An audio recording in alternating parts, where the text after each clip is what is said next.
Okay, my friends, so before we get started, make sure you got one of these template sheets up for hypothesis testing. They're dual duty. They work for both proportions and for averages, and you're about to see why we need the average ones, so we'll get into that in a second here. I was at a conference. I was actually helping run a conference last month, and talking with my stat folks at that conference as they were setting up. They said, have you ever done the body temperature problem? I said, no, what's that? And they said, well, what's the average body temperature? They asked me. I said, I don't know, 98.6. That's the one that people always tell me. And they said, yeah, but is it? I don't know. So that left me thinking, because I was, like I said, I was running the conference and I had to run around and set up all kinds of projectors and things like that. So I went ahead and grabbed a data set that I found online that had a really cool study of, I think, about 100 folks. Is it about 100? Yeah, 130 folks. And they had them cross-listed by gender and also their heart rate. Although, you know what? This is the spreadsheet that's available to you in the module. I'm going to delete heart rate because I don't know if that's average heart rate, max heart rate, or resting heart rate. And I'm also going to delete gender because, you know, this class doesn't have the tool sets to chase down all those cool associations. Like we can't do two parameter hypothesis testing the difference of two means, two independent means. It's just not enough time. So let's just focus on the body temperatures here. Now it looks like they've got them sorted by least to greatest, and I'm assuming this is typical body temperature, not elevated or depressed. So it looks like the smallest one's 96.3, which is below that commonly held belief of 98.6. I saw some 98.6s go through there. There they were.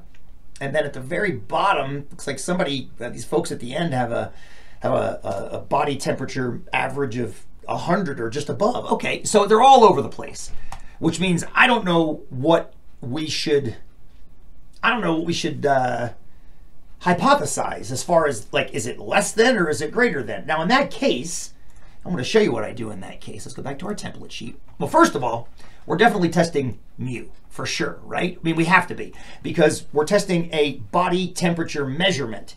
You don't count that, you measure it. So we're actually going to test an average, not a proportion. We're not looking at the proportion of people that are below 98.6 or the proportion that are above 98.6. We're testing the average body temperature. And we've just defined the variable. Mu, I'm going to copy that down here. Mu equals average body temperature. Now, of course, I don't know these folks that are temperature. These folks in that study, I am not sure where they pulled them from. And again, this is not a research methods class. We're just testing the mechanics of hypothesis testing here. So as far as the hypotheses go, I think it's going to be pretty straightforward. The null hypothesis, I proved this at the 98.6. I proved this at the conference when they asked me, well, what's human body temperature? I said, well, isn't it 98.6 degrees? And then they said, well, is it? So I don't know what the data is going to show. So I'm going to do this. I'm actually going to assume the null is equals and the research is not equal to. This is going to be what's called a two-tailed test, and you'll see that soon enough. For years, this is the only kind of test anybody ever did. And what's cool about it is it directly ties back to confidence intervals. You can create a confidence interval in the exact same method you do this. Right and left-tailed tests came along later, but it's cool. We can do the two-tailed test here and see one in action. Okay, distribution you should use. You're going to use a T. This is just like for the confidence intervals around an average. Use a T distribution. This goes back to William Gossett and the Guinness Corporation. Okay. So now we got to get the Excel calculator open and check out the newest tab that we'll learn today. All right, so we're here and we're going to go all the way through the bottom tabs down here until we see hypothesis test for a single mean. I'm not sure why that's not blue. I'll color code that blue and then re-upload it. All right, so here it's going to look exceptionally similar to the hypothesis test for a single proportion. Very, very similar indeed. The only difference is that, just like with confidence intervals, you have to have an average, a standard deviation, and a sample size. That's what you're going to plug in up there. Over here, you only plugged in an X and an N, which was a number of successes and a total number of trials. So what we have to pull from the data is the sample average, the sample standard deviation, and the sample size. All right, I recommend we go back here and do that. So I'm just going to label these here. Sample average, sample standard deviation, and sample size. I'll just call that N. All right, so equals average. We're going to average this whole column. Looks like we got an average of 98.25. Okay, so that's slightly below what 98.6 is. The question is it meaningfully below? Or in this case, meaningfully different, right? We set out just trying to show that it was different. Now, the sample average is below. Is that meaningfully different? All right, well, let's do the sample standard deviation, STDEV, of the data. I will use that old formula as long as I can until they tell me I can't anymore. Now, this is the only one I gotta, okay, count. Yeah, count.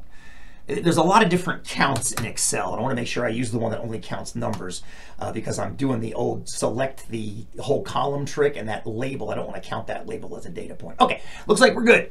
Now, what's nice about the way I set up the Excel calculator, and I'm not sure why I'm talking through my teeth right now, is you can just copy directly from this spreadsheet into the other one. So we can paste right here. I'm going to paste special the values.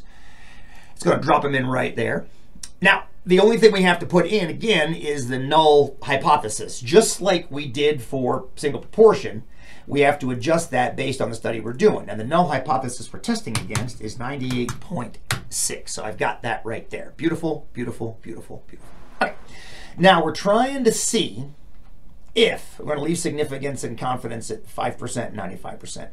So now we're going to choose the tails. And since we do not know, I mean, before we started the test, we didn't know how the temperatures were going to shake out.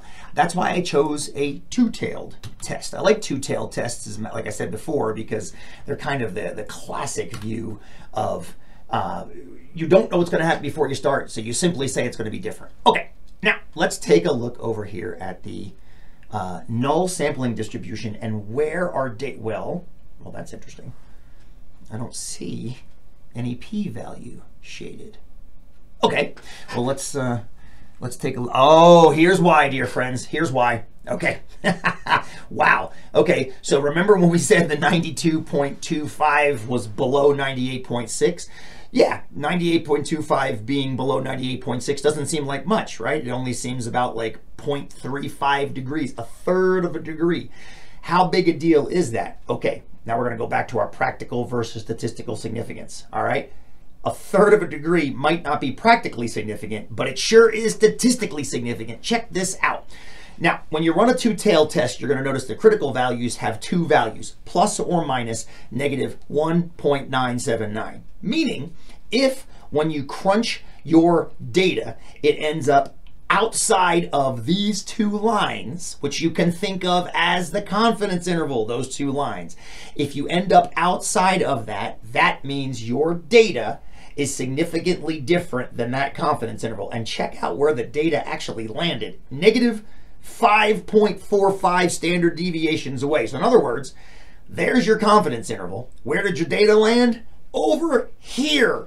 Then the p-value is not really zero. Let's see if we can get some, can we actually get some more precision on this? And there we go. I saw it. It's not zero. It's about 2 in 100,000. So there is a chance that the human body temperature is around 98.6, and we just happened to get 130 people who had an average that was statistically significantly lower. That chance, however, is about 2 in 100,000 or 1 in 50,000. So yes, there's a chance. It's just not a very good one. Okay, now let's go back and finish this hypothesis testing sheet. We know the conclusion already. We know the conclusion, but let's formalize this. Okay, so the test statistic is about negative 5.45. We're going to go put that in here. Test statistic is T equals, not capital, lowercase please, thank you. Negative 5.45. It's negative because it's below. We remember that from before. It's below average. The p-value is about 0. I'm just going to go ahead and put a squiggly equal sign here. It's just about equal to 0. It's definitely less than 5%. Where's my squiggly equals? There it is. It's about equal to 0%. Okay. We said it was about equal to 1 in 50,000, but basically 0%. Articles might actually say it's less than 5%, quite possible, but it is definitely about 0. What should we do? Well, with a p-value that small, it sure doesn't look like we're on that null hypothesis curve, nor are we in that null hypothesis confidence interval. So it appears, my dear friends, it appears. Now, there's a couple of different ways you can write this. I tend to always use the word appears when I reject the null.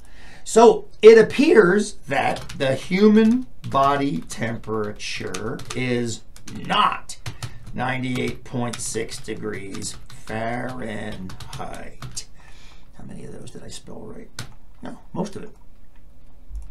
And if you're feeling saucy, you can actually go even further and say it appears that it's actually less. But we only ran a two-tail test. We didn't know how it was going to play out when we got into the beginning. We didn't know how it was going to play out, so we chose a two-tail test. So the best we can do is conclude that it's not 98.6 degrees Fahrenheit, and that's good enough.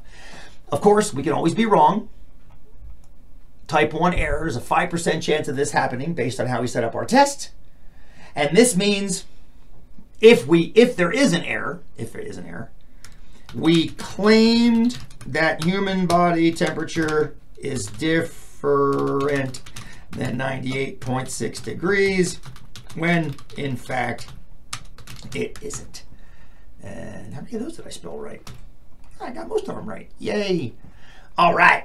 So there's your 10-step plan for human body temperature. And it was kind of fun, actually, because I had just downloaded that spreadsheet before I recorded this video. So I didn't even know how it was going to turn out. Yay! Yay for non-scripted moments. And the next two are exactly the same, too. So kind of fun, actually, to be able to kind of go through this stuff with me being in the same place as you. Like, I don't know how this stuff is going to turn out. It's fun to interpret it once we do. All right, my friends. Let's take a look at one more example that I pulled down from my Garmin account, and then I'll set you loose on homework.